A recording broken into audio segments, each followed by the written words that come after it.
मित्रों, शारदीय नवरात्रि में अगर आपको ये संकेत मिलते हैं तो माँ आपके घर में पधार चुकी हैं। माता स्वयं आपके ऊपर अपनी अनंत और विशाल कृपा बरसाने वाली हैं और आपकी निर्धनता मिटाने आए हैं और आपके सारे दुख दर्द कष्ट से मुक्ति देने आए हैं। तभी ऐसे संकेत प्राप्त होते हैं जब आपके ऊपर अष्टभुजा वाली माता की कृपा होती है। तो मित्रों, ये संकेत मिलने शुरू हो जाते हैं। तो मेरे भक्तों, आप इन संकेतों की मदद से जान सकते हैं कि माँ दुर्गा आपके साथ में है या फिर नहीं है। मित्रों, कई लोगों का सवाल होता है और उनके मन में ये जानने की आशा होती है कि हम पूजा पाठ व्रत तो करते हैं, लेकिन हमें यह नहीं पता कि माता हमसे खुश है या नहीं है, माता घर में आई है या नहीं आई है। शास्त्रों में कहा गया है कि शारदीय नवरात्रि के दिनों में माता पूरे के पूरे 9 दिन के लिए अपने भक्तों के घर में पधारने के लिए पृथ्वीलोक पर आती है। मगर भक्तों, 2025 में माता आपके घर 10 दिन तक पधारने वाली है। तो क्या हम भक्तों ये जान सकते हैं कि माता हमारे घर में पधारी है या नहीं है? तो भक्तों, आज की वीडियो में हम बताएंगे कि शारदीय नवरात्रि में अगर इन 9 संकेत में से कोई एक भी संकेत अगर आपको मिल जाता है तो आप समझ जाना माता रानी आपके घर में पधार चुकी है। 9 दुर्गा आपके घर में वास कर रही है। हमारे गुरु जी ने शास्त्रों के अनुसार माता रानी की कथा में बताया है कि भक्तों, शारदीय नवरात्रि के पावन दिनों में जब माँ दुर्गा अपनी कृपा दृष्टि किसी घर परिवार पर बरसाती हैं तो वे अपने आगमन के अद्भुत संकेत भी देती हैं, जिन्हें हर कोई नहीं देख पाता। केवल वही भाग्यशाली भक्त देखते हैं जो सच्चे मन से माता की भक्ति करते हैं। भक्तों, इस बार की शारदीय नवरात्रि बहुत ही विशेष और शुभ फलदायी मानी गई है, क्योंकि इस बार माता रानी अपने वाहन सिंह पर नहीं बल्कि हाथी पर सवार होकर पृथ्वीलोक पर पधार रही हैं।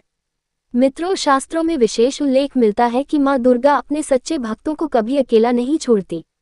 वे हमेशा उनके साथ रहती हैं और समय समय पर अपने उच्च आशीर्वाद के रूप में संकेत प्रकट करती हैं। ये संकेत केवल पुरानों या प्राचीन काल तक सीमित नहीं है, बल्कि आज के प्रौद्योगिकी युग में भी उतने ही सत्य और प्रभावी हैं। जब कोई भक्त पूरे निष्ठा और करुणा से माता की पूजा आराधना करता है तो माँ नवदुर्गा स्वयं उसके घर आंगन में विराजमान होकर उसे अपनी उपस्थिति का आभास कराती है। ऐसे पावन क्षणों में घर का वातावरण अपने आप ही बदल जाता है। नकारात्मकता समाप्त होकर सकारात्मक ऊर्जा का संचार होने लगता है और भक्तों के जीवन की सभी बाधाएं धीरे धीरे दूर होने लगती हैं। माँ के यह अदृश्य आशीर्वाद भक्त को यह एहसास कराते हैं कि उसकी प्रार्थना सुन ली गई है और अब जीवन में सुख, शांति और समृद्धि का नया अध्याय शुरू होने वाला होता है। तो भक्तों, अब हम आपको बता देते हैं कि वह कौन से संकेत हैं जो माता देती हैं, जिसे हमें समझना बहुत ही जरूरी है। तभी हमें माता के होने का एहसास होगा। लेकिन इससे पहले जान लेते हैं कि शारदीय नवरात्रि आरंभ कब से हो रही है, कब समाप्त होंगे, कलश स्थापना का शुभ मुहूर्त क्या है, पूजा पाठ व्रत कैसे करना है। उसके बाद हम आपको बड़ी बड़ी बातें बताएंगे कि वो कौन से संकेत हैं जो माता अवश्य ही अपने भक्तों को देती हैं। भक्तों, इस वर्ष शारदीय नवरात्रि प्रारंभ होगी 22 सितंबर 2025 सोमवार से और समाप्त होगी 2 अक्टूबर 2025 गुरुवार को, जिसका समापन विजयदशमी नवरात्रि का पारण और माँ दुर्गा का विसर्जन इसी दिन होगा। कलश घट स्थापना या घट स्थापना का शुभ मुहूर्त है 22 सितंबर 2025 की सुबह 6:09 से लेकर 8:06 तक। नवरात्रि का पारण, उपवास का समापन और माता का विसर्जन भी 2 अक्टूबर 2025 की सुबह 6:15 के बाद किया जा सकेगा। शास्त्र भी कहते हैं कि शुभ मुहूर्त में पूजा पाठ करने से हमेशा शुभ फल की प्राप्ति होती है, इसलिए जो भी शुभ मुहूर्त है आप उसी के दायरे में पूजा पाठ करें, बहुत ही शुभ रहेगा। माता रानी अवश्य ही प्रसन्न होंगे। चलिए हम आपको ये भी बता देते हैं कि वह किस प्रकार से करना है, क्या नियम है, क्या विधि विधान है। पवित्र आज की वीडियो में सब कुछ जानेंगे, इसलिए मित्रों आपको हमारी वीडियो के अंत तक बने रहना है। भक्तों, शारदीय नवरात्रि एक ऐसा पावन पर्व है जिसमें माँ दुर्गा के 9 स्वरूपों की पूजा आराधना कर भक्त उनके कृपा प्रसाद के अधिकारी बनते हैं।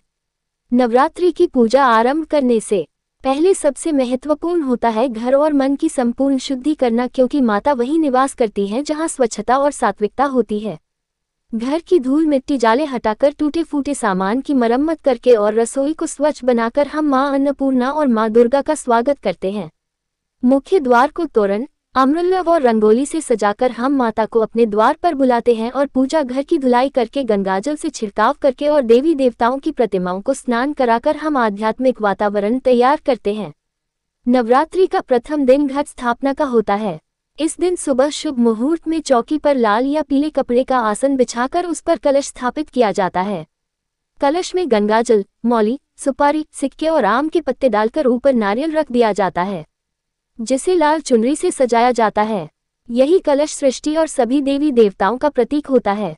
माता की प्रतिमा या चित्र को चौकी पर स्थापित कर उसे चुनरी ओढ़ाई जाती है।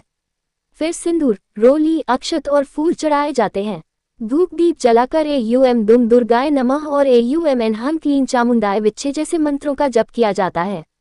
नवरात्रि के 9 दिनों में मां दुर्गा के 9 स्वरूपों की आराधना की जाती है। प्रथम दिन शैलपुत्री, द्वितीय दिन ब्रह्मचारिणी, तृतीय दिन चंद्रघंटा, चतुर्थ दिन कुष्मांडा, पंचम दिन स्कंदमाता, षष्ठम दिन कात्यायनी, सप्तम दिन कालरात्रि, अष्टम दिन महागौरी और नवम दिन सिद्धदात्री। हर दिन अलग अलग पुष्प और भोग अर्पित करने का विधान है, जैसे दूध, गुड़, मिश्री, फल, खीर और हलवा। क्योंकि भोग केवल भोजन नहीं होता बल्कि हमारे प्रेम और समर्पण का प्रतीक होता है। पूजा करते समय नियमों का पालन बहुत जरूरी है, जैसे सात्विक आहार, मांसाहार और नशे का त्याग, ब्रह्मचर्य का पालन और अखंड ज्योति का प्रज्वलित रखना।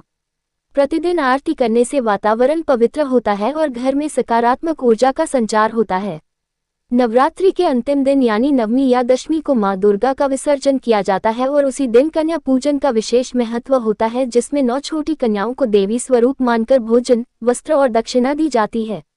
विसर्जन के समय सभी भक्त माता से प्रार्थना करते हैं कि जैसे इस बार वे हमारे घर आई वैसे ही हर बार हमारे घर और जीवन में पधारें और हमें शक्ति, शांति, समृद्धि और सुख प्रदान करें। इस प्रकार यदि हम पूरे श्रद्धा और विधि विधान से नवरात्रि की पूजा करें तो निश्चित रूप से मां दुर्गा हमारे जीवन से दुख, दर्द, दरिद्रता और संकटों का अंत कर हमें शक्ति, वैभव और आशीर्वाद से भर देती है। भक्तों, नवरात्रि केवल मां दुर्गा की पूजा और साधना का पर्व ही नहीं है, बल्कि यह वह समय है जब हमें अपने आचरण और कर्मों पर भी विशेष ध्यान देना होता है। तो भक्तों, अब जान लेते हैं कि वह कौन से ऐसे संकेत हैं जो माता सभी भक्तों को देती तो है, पर कुछ भक्त ऐसे होते हैं जो इन्हें पहचान नहीं पाते हैं और यह संकेत उन्हें भक्तों को मिलते हैं जो माता को खुश कर लेते हैं। तो सभी माता एवं बहनों से निवेदन है कि आप लोग वीडियो को ध्यान से सुना, तभी आपको पूरी जानकारी मिलेगी कि माता घर में पधार चुकी है या नहीं। पधारी हैं, आप पूजा पाठ तो कर लेते हैं, पूरे दिन का व्रत रख लेते हैं, लेकिन इन संकेतों को पहचानना समझना बहुत मुश्किल हो जाता है। तो हम आपको आज उन्हें संकेतों के बारे में बताने वाली हूँ जो कि शास्त्रों में बिल्कुल स्पष्ट लिखे हुए हैं। तो जान लेते हैं कि वह कौन से संकेत हैं जो माता नवरात्रि के दिनों में देती है। नंबर 1, अखंड दीपक का निरंतर जलना।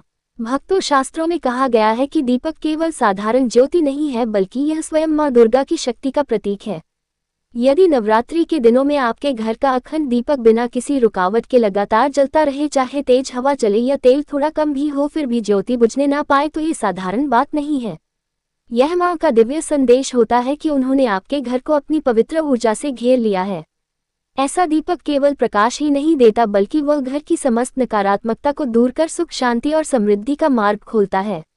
अब दूसरे संकेत के बारे में जान लेते हैं। घर में सुखद सुगंध का फैलना। कभी कभी नवरात्रि में ऐसा होता है कि बिना किसी अगरबत्ती, धूप या इत्र के आपके घर में अचानक से एक पवित्र और मन को मोह लेने वाली सुगंध फैलने लगे। ये सुगंध फूलों जैसी, चंदन जैसी या कभी कभी ऐसी होती है जो आपने पहले कभी महसूस ही ना की हो।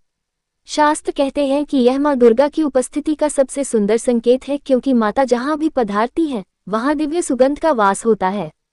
ये सुगंध हमें यह अनुभव कराती है कि अब मां हमारे हर कार्य पर अपनी दृष्टि रख रही हैं। भक्तों, तीसरा संकेत देवी के स्वरूप का सपने में आना। नवरात्रि में अगर भक्त को नींद के दौरान मां का स्वरूप, मंदिर का दृश्य, चुनरी, त्रिशूल या उनके वाहन सिंह के दर्शन हो तो ये केवल सपना नहीं होता बल्कि मां का साक्षात आशीर्वाद होता है। ऐसा सपने हमें ये भरोसा दिलाता है कि हमारी प्रार्थनाएं सुनी गई हैं और अब देवी स्वयं हमारे जीवन के हर संघर्ष को समाप्त करने का संकल्प ले चुकी हैं। जब भक्त सुबह उठकर ऐसे सपने को याद करता है तो उसके हृदय में अपार शांति और शक्ति का संचार हो जाता है। चौथा संकेत, पूजा स्थान में नारियल या चुनरी का हिलना। यदि पूजा के समय या आरती के दौरान बिना किसी हवा के नारियल, चुनरी, फूल या माता का श्रृंगार हल्के से हिलने लगे तो इसे केवल संयोग न माने। यह माता की उपस्थिति का जीवन संकेत है। शास्त्र कहते हैं कि जब भक्त पूरी श्रद्धा से मां की आराधना करता है तो देवी स्वयं वहां उपस्थित होकर उस श्रद्धा का उत्तर देती है। ये हिलना हमें यह अनुभव कराता है कि मां हमारी हर भक्ति को स्वीकार कर रही हैं। पांचवा संकेत, घर में तितलियों या चिड़ियों का आगमन। नवरात्रि के पावन दिनों में यदि आपके घर के आंगन या पूजा स्थल पर अचानक तितलियां, गौरैया या अन्य पक्षी आकर बैठने लगे तो ये साधारण बात नहीं है। ये संकेत है कि माता ने आपके घर को पवित्र स्थल बना दिया है। पक्षियों और तितलियों का इस प्रकार से आना मां की दिव्य ऊर्जा का प्रकटीकरण है। ये जीव जंतु देवी का संदेश लेकर आते हैं कि अब आपके घर में शुभता और सौभाग्य का प्रवेश हो चुका है। छठवें संकेत, हर समय शांति और सकारात्मक ऊर्जा का अनुभव होना। अगर नवरात्रि में आपके घर का वातावरण अचानक बदल जाए, जहां पहले तनाव, कलह या असंतोष का माहौल था और अब वहां शांति, प्रेम और सकारात्मकता का संचार होने लगे, तो समझ लीजिए मां आपके घर में पधार चुकी हैं। ये परिवर्तन किसी बाहरी कारण से नहीं होता, बल्कि माता रानी की कृपा से हर मन शांत और खुश हो जाता है। जब मां घर प्रवेश करती है तो हर दिशा से सिर्फ सकारात्मक ऊर्जा बहने लगती है। सातवां संकेत, भजन या पूजा के समय रोमांच और भाव विभोर होना।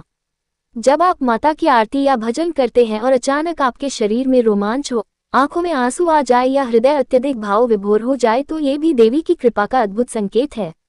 ये रोमांच कोई सामान्य अनुभूति नहीं, बल्कि माता का आशीर्वाद है, जो हमें यह विश्वास दिलाता है कि वे हमारे समीप खड़ी होकर हमारी भक्ति सुन रही हैं और आपसे बहुत ज्यादा खुश है। आठवां संकेत, जो कि माता हर व्यक्ति को नवरात्रि के दिनों में जरूर ही देती है, अचानक संकट का टल जाना। अगर नवरात्रि में आपके जीवन का कोई बड़ा संकट अचानक बिना अधिक प्रयास के टल जाए तो समझ लीजिए ये केवल मां की कृपा से हुआ है।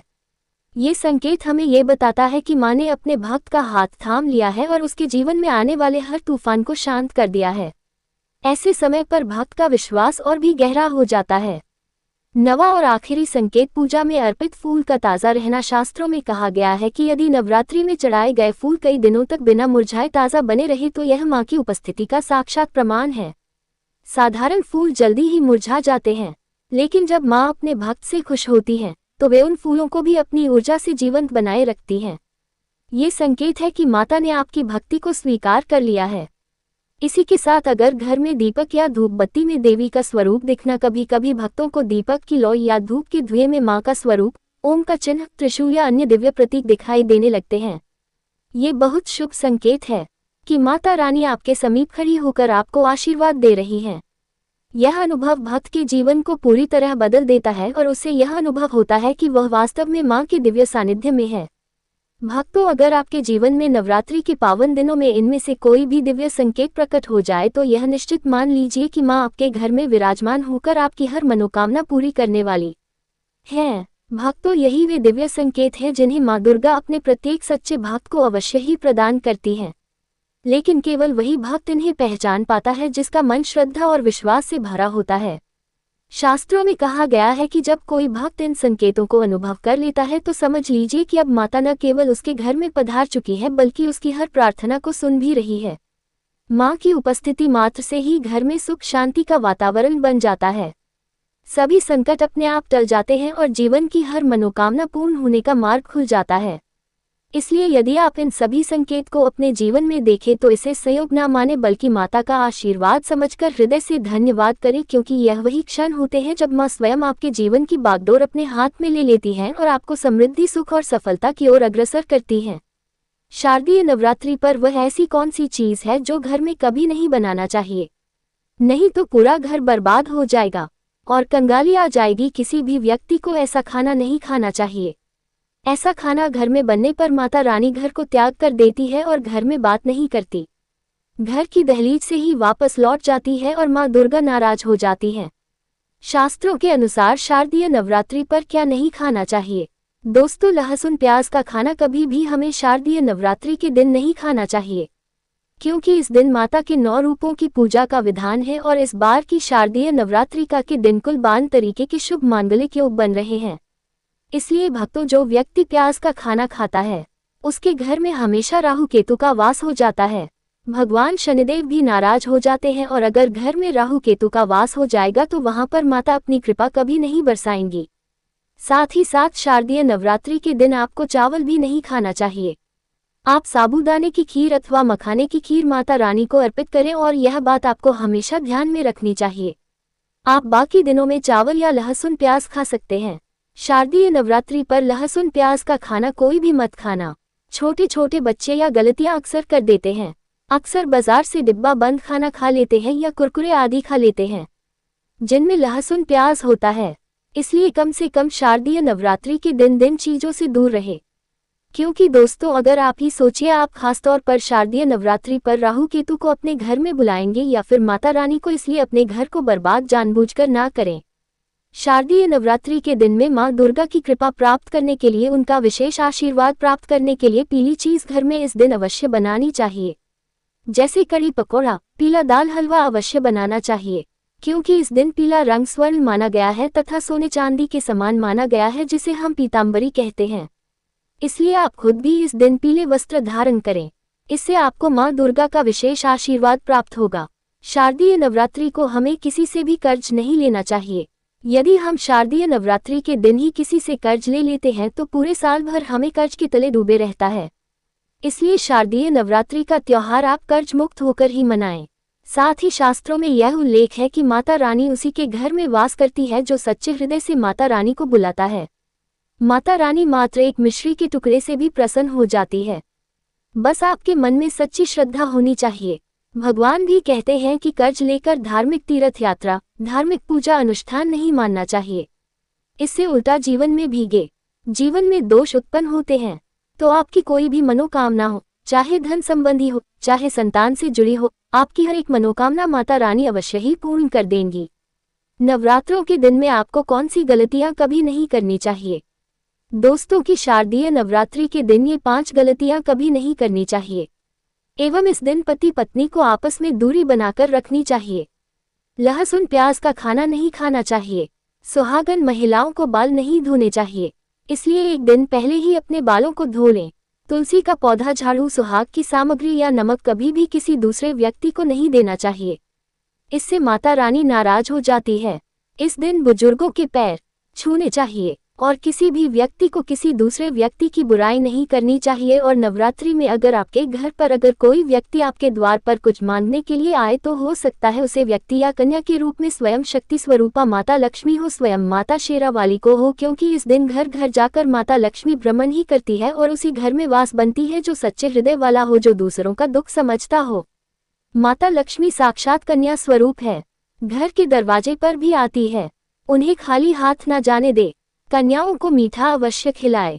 माता रानी को मीठा भोग अति प्रिय है, इसलिए इस दिन 9 कन्याओं को मीठा जरूर ही खिलाना चाहिए, जिससे माता बहुत अधिक प्रसन्न होती है। ऐसा कोई काम ना करें जिससे अपमान क्रोध का सामना करना पड़े। जिस घर में गाय होती है उसे घर से स्वयं वस्तु, दोस्त और हमेशा के लिए समाप्त हो जाते हैं, क्योंकि गाय को माता लक्ष्मी का ही रूप माना गया है। गाय के शरीर पर 33 करोड़ देवी देवताओं का वास होता है और माता के 9 रूप भी गौ माता के ऊपर विराजमान है। इसीलिए ध्यान रखें, गाय को कभी भी मारना पीटना नहीं चाहिए, नहीं तो घर में दर्द देवता का है वास हो सकता है। गौ माता को नवरात्रि के दिनों में रोज रोटी खिलाना चाहिए। कोशिश करें कि रोजाना ताजी रोटी बनाकर गाय को खिलाएं। अगर आप किसी भी कारण रोटी को ना खिला पाए तो उसे रोटी को अगले दिन न दे, क्योंकि वह रोटी बासी हो जाती है। गाय को हमेशा ताज़ा और स्वच्छ रोटी ही खिलानी चाहिए। इसके अलावा अगर आपके घर में कोई फल सब्जी सड़ जाए तो उसे भी गाय को नहीं देनी चाहिए। गौ माता को हमेशा खुश रखने के लिए आटे की 11वीं बनाकर उसके ऊपर हल्दी लगाकर गाय को खिलाने से सभी दुख दर्द तकलीफ दूर हो जाती है। अगर आप लोग नवरात्रि के दिनों में जी काम करते हैं तो माता शेरावाली आप पर अपनी कृपा बरसाएगी और आपके बिगड़े कामों को भी बनाएंगे। तो मित्रों, आप सभी को हमारी वीडियो अच्छी लगी हो तो हमारी कथा वर्धन चैनल को जरूर सब्सक्राइब कर देना। धन्यवाद।